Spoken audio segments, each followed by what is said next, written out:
طالبانو ښځینه کارکوونکو ته ویلي که اسلامي حجاب رعایت نه کړئ له دندو به لرې شئ.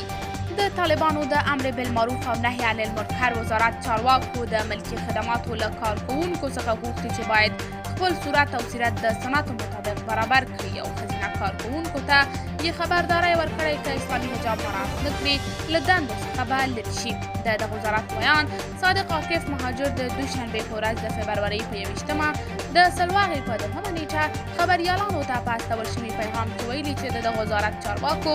د امر بالمعروف او نهي عن المنکر وزارت توصیهنامې د عدلیې،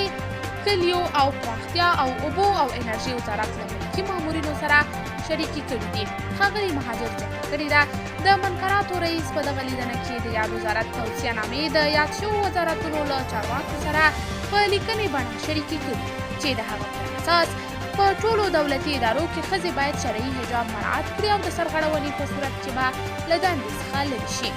د امر بالمعروف او نهي عن المنکر وزارت د توصیهنامو په اساس نارینه کارکوونکي باید خپل صورت او سیرت په شریعت برابر کړي او د سنتو مطابق ګیره پرېږدي. دغه وزارت همدارنګه توصیه کړې چې د ښځینه او نارینه کارکوونکو کاري دفترونه باید ژر تر ژره سره بیل شي. د امر بالمعروف او نهي عن المنکر وزارت همدارنګه زیاته کړې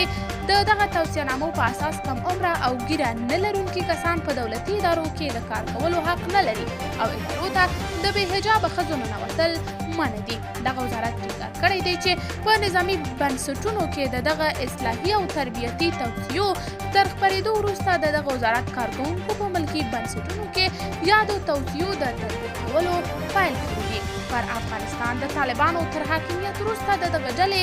د امر بالمعروف او نهي عن المنکر وزارت تر دې مخکې هم په کابل ښار کې د شعارونو په نصبولو سره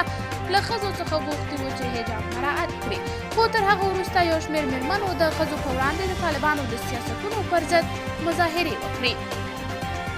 یاد وزارت له نارینه‌و څخه هم غوښتي وو چې خپلې ګیرې لنډې نه کړي او همدارنګه یې له خلکو څخه غوښتي وو چې د موسیقۍ له اورېدلو څخه ډډه وکړي. د ملګرو ملتونو د ښځو د ملاتړ بنسټونو ویلي چې د 2021 کال د اګست پر 15مه پر افغانستان د طالبانو تر حاکمیت وروسته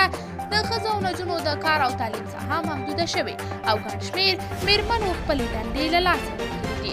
قدرمنو لیدونکو، تاسې یې په هکله څه نظر لرئ؟ خپل نظریات راسره په کمنټ کې شریک، ویډیو لایک او چینل سبسکرایب کړئ.